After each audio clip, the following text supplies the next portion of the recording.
पर आपने press registrar के अलावा स्पेसिफाइड अथॉरिटी को भी ये पावर्स दे दिए हैं। यानी कि स्पेसिफाइड अथॉरिटी कोई भी हो सकती है, पुलिस भी हो सकती है, एनफोर्समेंट डायरेक्टोरेट भी हो सकता है। प्रेस रजिस्ट्रार की ये जिम्मेदारी अगर वो नहीं निभा रहा है तो क्या इसका मतलब यह है कि हम पुलिस को यह इख्तियार दे दें कि वो न्यूज़पेपर्स के अंदर, ऑफिस के अंदर जाए और चेक करे कि तुम्हारी कितनी कॉपीज निकल रही है करके ऊपर कैसा कानून का दबाव लेकर आ सकते हैं। जिस लिबर्टी के साथ, जिस लिबरल तरीके के साथ आज इस कानून का इस्तेमाल किया जा रहा है, जो आपके खिलाफ बोलते हैं। अगर कल किसी अखबार ने गवर्नमेंट के अगेंस्ट में अगर कुछ लिखता है, आपकी लाइन टो नहीं करता है, आपको फॉलो नहीं करता है, तो क्या इसका मतलब यह है कि आप उसके ऊपर वो ड्रैकोनियन कानून का इस्तेमाल करते हुए आप उसके ऊपर एक्शन ले ले? इसके ऊपर भी हम खुलासा करना चाहते हैं। आपका क्या मतलब है जब आप ये कहते हैं कि specified authority apart from the press registrar?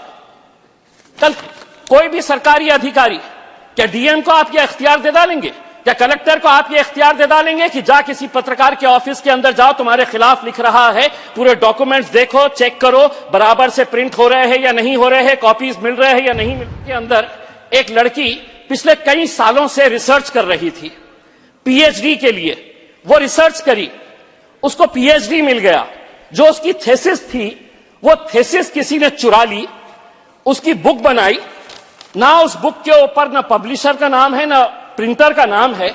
और आप हैरान होंगे, ये बुक मेहनत बेचारी उस बच्ची ने की, और वो बुक पूरे दुनिया के जितने भी इंटरनेशनल लेवल के बुक स्टोर्स है, जिसके अंदर तकरीबन 20,098 पब्लिकेशंस है, जिसमें तकरीबन 7,000 महाराष्ट्र के अंदर उर्दू अखबार है। उर्दू है मेरा नाम, मैं खुसरो की पहेली। क्यों मुझको बनाते हो तासुब का निशाना? तासुब मतलब भेदभाव। क्यों मुझको बनाते हो तासुब का निशाना? मैंने तो कभी खुद को मुसलमान नहीं माना। कि सेलेक्ट कमेटी के सामने इस बिल को भिजाया जाए ताकि इस मीडिया की आजादी को पिछले 75 सालों से हमने जिंदा रखे थे, आगे भी ये जिंदा रहे। यही इम्तियाज जलील जी। अध्यक्ष महोदय, मैं 24 साल पत्रकार था और 24 साल खबरों के पीछे दौड़ता था। एक दिन सोचा कि कब तक दौड़ोगे खबरों के पीछे, खुद खबर बन जाओ, तो राजनीति के अंदर आ गया। The press and registration of periodicals bill 2023 आपने लेकर आए हैं। मंत्री जी, आपने अपने शुरुआती कमेंट्स के अंदर यह कहा कि हमने सभी राज्यों से बात की है, लेकिन जिनके लिए यह बिल लाया जा रहा है, क्या आपने उनके साथ चर्चा की है? और अगर की है तो उन्होंने इस बिल के बारे में क्या कहा है? यहां पे तो हम कहेंगे कि आप जो भी ला रहे हैं सब कुछ अच्छा चल रहा है, चंगा चल रहा है, लेकिन जिसके लिए लाया जा रहा है उन्होंने इस बिल के बारे में क्या कहा? यानी कि the editors guild of India, जो ये न्यूज़पेपर्स के को चलाते हैं, उनके एडिटर्स हैं, उन्होंने इस बिल के बारे में कहा, the editors guild of India has expressed concern over the draconian provisions of the Press and Regulation and Registration of Periodicals Bill 2023 that can have an adverse impact on freedom of the press. आगे उन्होंने ये कहा है, it said the law on this issue should be more respectful of press freedom and should avoid granting vast powers to regulatory authorities to either interfere or shut down the press at their whims and fancies. अध्यक्ष महोदय, ये bill को पढ़ने के बाद ऐसा लगता है कि इसके अंदर रजिस्ट्रेशन कम है, रेगुलेशन कैसा किया जा सकता है, इनको भी अपने हाथों में कंट्रोल कैसा लाया जा सकता है, ये इसके ऊपर ज्यादा ध्यान दिया गया है। अध्यक्ष महोदय, ये जो बिल है उसका इंट्रोडक्शन, मंत्री जी इसका जो इंट्रोडक्शन है, मैं चाहूंगा कि वो एक मर्तबा आप गौर से पढ़े, आप भी सुने। In the definition section, the term specified authority gives powers to government agencies beyond the press registrar to conduct the functions of the registrar. यानी कि प्रेस रजिस्ट्रार जिसकी मौलिक जिम्मेदारी है कि इसको पूरा कंट्रोल करना, इस नए बिल के अंदर आपने प्रेस रजिस्ट्रार के अलावा स्पेसिफाइड अथॉरिटी को भी ये पावर्स दे दिए हैं। यानी कि स्पेसिफाइड अथॉरिटी कोई भी हो सकती है, पुलिस भी हो सकती है, एनफोर्समेंट डायरेक्टोरेट भी हो सकता है। आप उनको ये इख्तियार दे रहे हैं कि तुम किसी भी अखबार के ऑफिस में जा सकते हैं, चेकिंग कर सकते हैं, उसके ऊपर कंट्रोल ला सकते हैं। अगर प्रेस रजिस्ट्रार की ये जिम्मेदारी अगर वो नहीं निभा रहा है तो क्या इसका मतलब यह है कि हम पुलिस को यह इख्तियार दे दें कि वो न्यूज़पेपर्स के अंदर, ऑफिस के अंदर जाए और चेक करे कि तुम्हारी कितनी कॉपीज निकल रही है करके? ये इसका खुलासा आपको हम भी चाहते हैं, एडिटर्स गिल्ड ने भी ये मांग की है कि इसके ऊपर आप एक खुलासा करें। Section 4(1) and 11(4) allow the registrar to deny the right to bring out a periodical and cancel the certificate of registration of a periodical to persons convicted of terrorist act or unlawful activity for having done anything against the security of the state. मंत्री जी, आज UAPA draconian कानून का कैसा इस्तेमाल किया जा रहा है। कल ही देश के गृह मंत्री ने अब इसको और आईपीसी के अंडर में हम कैसा लोगों के ऊपर कैसा कानून का दबाव लेकर आ सकते हैं। जिस लिबर्टी के साथ, जिस लिबरल तरीके के साथ आज इस कानून का इस्तेमाल किया जा रहा है, जो आपके खिलाफ बोलते हैं। अगर कल किसी अखबार ने गवर्नमेंट के अगेंस्ट में अगर कुछ लिखता है, आपकी लाइन टो नहीं करता है, आपको फॉलो नहीं करता है, तो क्या इसका मतलब यह है कि आप उसके ऊपर वो ड्रैकोनियन कानून का इस्तेमाल करते हुए आप उसके ऊपर एक्शन ले ले? इसके ऊपर भी हम खुलासा करना चाहेंगे। वरना वैसे भी आज इस देश के अंदर क्या पत्रकारों के ऊपर सेडिशन का कानून नहीं लगाया जा रहा है? कितने पत्रकारों के ऊपर आप सेडिशन का कानून लगा रहे हैं? मैं एक और चिंताजनक जो सेक्शन है, section 6(b), which gives power to the press registrar as well as other specified authority to enter the premises of a periodical to inspect or take copies of the relevant records or documents or ask any question necessary for obtaining any information required to be furnished. मेरा फिर से आपसे ये सवाल है, आपका क्या मतलब है जब आप ये कहते हैं कि specified authority apart from the press registrar? कल कोई भी सरकारी अधिकारी, क्या डीएम को आप ये इख्तियार दे डालेंगे? क्या कलेक्टर को आप ये इख्तियार दे डालेंगे कि जा किसी पत्रकार के ऑफिस के अंदर जाओ, तुम्हारे खिलाफ लिख रहा है, पूरे डॉक्यूमेंट्स देखो, चेक करो बराबर से प्रिंट हो रहे हैं या नहीं हो रहे हैं, कॉपीज मिल रहे हैं या नहीं मिल रहे हैं?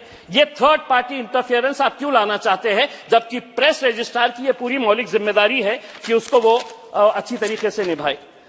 मैं मंत्री जी आपको एक बात कहना चाहता हूं कि कोविड आया, कोविड के अंदर कई सारे लोगों की जान गई, और आज भी मैं ये मानकर चलता हूं कि इस देश के अंदर हर मरने वाला इंसान कोविड से नहीं मरा था।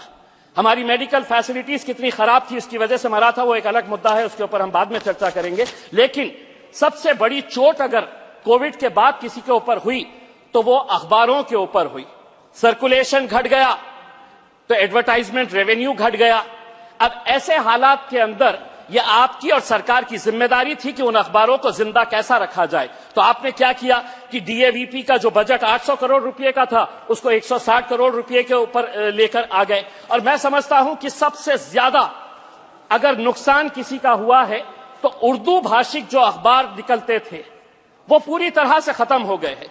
मैं तो चाहूंगा कि आप ये आंकड़ा ये बताए देश को कि कोविड के बाद कितने अखबार, कितने रीजनल लैंग्वेजेस के अंदर, चाहे वो मराठी के अखबार हो सकते हैं, चाहे वो उर्दू के अखबार हो सकते हैं, या कन्नड़ा, तेलुगु, कोई भी भाषा के जो अखबार थे, कितने अखबार बंद हो चुके हैं। और ये दुनिया भर में हुआ, लेकिन दूसरे कंट्रीज ने अपने अखबारों को जिंदा रखने के लिए उन्होंने अपना पैकेज दिया, एडवर्टाइजमेंट्स का उनको ये बजट उनको बढ़ाकर दिया है। हमने उल्टा बजट हमने घटा दिए है।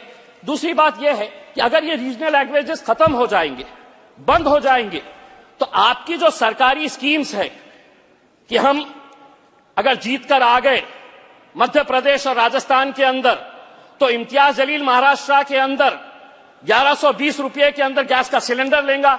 लेकिन मोदी की गारंटी राजस्थान के अंदर और मध्य प्रदेश के अंदर है कि अगर हम जीत कर आ गए तो हम 450 रुपए में देंगे। ये लोगों तक आपको पहुंचाना पड़ेगा, और वो रीजनल लैंग्वेजेस के जरिए ही। अगर रीजनल लैंग्वेजेस के वर्नाकुलर डेलीज अगर खत्म हो गए, बंद हो गए, तो आप सरकारी स्कीम्स वहां पर कैसे पहुंचा सकते हैं? इसके अंदर पब्लिशर और प्रिंटर का भी जिक्र किया गया है। मंत्री जी, एक बहुत अच्छा उदाहरण मैं देना चाहता हूं। अध्यक्ष महोदय, आप सुनिए, मेरे औरंगाबाद शहर के अंदर एक लड़की पिछले कई सालों से रिसर्च कर रही थी पीएचडी के लिए। वो रिसर्च करी, उसको पीएचडी मिल गया। जो उसकी थेसिस थी, वो थेसिस किसी ने चुरा ली, उसकी बुक बनाई। ना उस बुक के ऊपर ना पब्लिशर का नाम है, ना प्रिंटर का नाम है। और आप हैरान होंगे, ये बुक मेहनत बेचारी उस बच्ची ने की, और वो बुक पूरे दुनिया के जितने भी इंटरनेशनल लेवल के बुक स्टोर्स है, जिसके अंदर अमेज़न है, वॉलमार्ट है, ईबे है, वर्ड टू वर्ड उस बच्ची का थीसिस कॉपी करके उन्होंने एक किताब बनाए। उस किताब के अंदर ना पब्लिशर का नाम है, ना प्रिंटर का नाम है, और ये बुक 5,000 रुपये से 10,000 रुपये आज भी वेबसाइट के अंदर। वो बच्ची बेचारी जब पुलिस के पास गई, कॉलेज में गई, यूनिवर्सिटी में गई कि ये मेरी मेहनत है, एक एक वर्ड टू वर्ड पूरा कॉपी करके, तो पुलिस को खुद नहीं पता है कि हम वॉलमार्ट तक कैसा पहुंचे, हम अमेज़न तक कैसा पहुंचे। तो इसके बारे में ये जो कॉपी राइट जो है, वो कॉपीराइट अगर कोई पब्लिशर ऐसे ही कर देगा, बेचारी बच्ची का मेहनत यहां से खत्म हो जाएगी। दूसरा ये है, मैंने जैसा आपको ये बताया है, अभी एक साहब ने कहा कि कुछ अखबार जो है वो संसदीय भाषा का इस्तेमाल नहीं करते हैं। उन्हें करना चाहिए, बिल्कुल करना चाहिए। मैं भी पत्रकार था, लेकिन पहले हमारे संसद सदस्यों ने भी यह सोचना चाहिए कि संसद के अंदर क्या हम संसदीय भाषा का इस्तेमाल कर रहे हैं, और अगर नहीं कर रहे हैं तो उसके खिलाफ हम क्या कर रहे हैं, ये भी आपने बताना चाहिए। इस बिल के अंदर मैं मंत्री जी आपसे पूछना चाहूंगा, ये इसके बारे में क्यों नहीं जिक्र किया गया है कि आज हम जो डिजिटल मीडिया बहुत तेजी से बढ़ रहा है, अगर इसको कॉम्प्रिहेंसिव बिल अगर लेकर आना है तो आप इसके अंदर जो आज यूट्यूब चैनल्स, अध्यक्ष महोदय आपके भी शहर के अंदर कितने सारे यूट्यूब चैनल शुरू हो गए होंगे करके, अखबारों से ज्यादा अब हम व्हाट्सएप के ऊपर देख लेते हैं कि क्या खबर आई, किसी को इंटरव्यू देने का है तो हम, लेकिन क्या इसको हम रेगुलेट कर पाए? कौन ले रहा है इसकी जिम्मेदारी? क्या कोई रेगुलेशन है इसके लिए? कोई रेगुलेशन नहीं है। कोई भी उठता है, आता है कि कल के दिन मैं है तो अपना यूट्यूब चैनल स्टार्ट कर रहा हूं, स्टार्ट कर देता है। आप इसको भी इस बिल के अंदर अगर लेकर आते तो मेरे हिसाब से बहुत अच्छा होता। मैं आपसे अनुरोध करना चाहूंगा मंत्री जी, महाराष्ट्र ने तकरीबन 20,098 पब्लिकेशंस है, जिसमें तकरीबन 7,000 महाराष्ट्र के अंदर उर्दू अखबार है।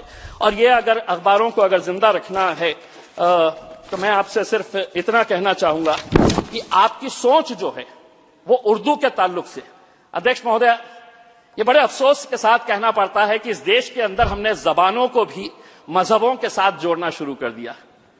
और हम ये समझते हैं, कितने ऐसे सदस्य होंगे जो पुराने 60, 70, 80 साल के, कि जो उर्दू में पढ़े हैं, उर्दू लिखते हैं, अच्छी तरह से जानते हैं, लेकिन आज उर्दू को एक मजहब के साथ जोड़ दिया गया है। इसलिए मंत्री जी, एक शायर है, उस शायर ने उर्दू के ताल्लुक से और अखबारों की क्या हालत हो रही है, उर्दू की क्या हालत हो रही है, इकबाल अशर नाम के एक शायर ने इस पूरी जबान को किस तरीके से आज दरकिनार कर दिया गया है। एक 4 लाइन है, मैं आपको सुनाना चाहता हूं। इकबाल अशर नाम का शायर है, मंत्री जी सुनिए गौर से। उर्दू है मेरा नाम, मैं खुसरो की पहेली, क्यों मुझको बनाते हो तासुब का निशाना। तासुब मतलब भेदभाव। क्यों मुझको बनाते हो तासुब का निशाना, मैंने तो कभी खुद को मुसलमान नहीं माना। देखा था कभी मैंने भी खुशियों का जमाना, अपने ही वतन में हूं मगर आज अकेली। उर्दू है मेरा नाम, मैं खुसरो की पहेली। अध्यक्ष महोदय, इन जबानों को जिंदा रखने की जिम्मेदारी, अखबारों को जिंदा रखने की जिम्मेदारी आपकी है। ये बिल मैं समझता हूं कि प्रेस फ्रीडम की आजादी को कुचलने का, खत्म करने का एक जरिया है। आपने बहुत सारे इंस्टीट्यूशंस अपने कब्जे में ले लिए हैं। मीडिया भी तकरीबन मेजॉरिटी ऑफ द मीडिया वो आपके हाथों में आ चुका है। जो बचे कुचे हैं उनको हम किस तरीके से कंट्रोल कर सकते हैं। ये बिल उसकी तरफ जा रहा है और ये मैं अकेले नहीं कह रहा हूं। आप ये मत कहिएगा कि मैं विपक्ष के अंदर खड़ा हुआ हूं, तो मेरी ये राय है, जो एडिटर्स गिल्ड ऑफ इंडिया है, जो रिप्रेजेंट करता है हिंदुस्तान के हर बड़े छोटे अखबार को, उनके अगर एडिटर्स गिल्ड ऑफ इंडिया अगर आपको ये कहता है कि ये प्रेस फ्रीडम के ऊपर ये एक हमला है ये बिल का, उन्होंने ये मांग की है, मैं भी ये मांग करता हूं मंत्री जी आपसे कि पार्लियामेंट की सेलेक्ट कमेटी के सामने इस बिल को भिजाया जाए, ताकि इस मीडिया की आजादी को पिछले 75 सालों से हमने जिंदा रखे थे, आगे भी ये जिंदा रहे, यही उम्मीद करते हैं। Thank you very much.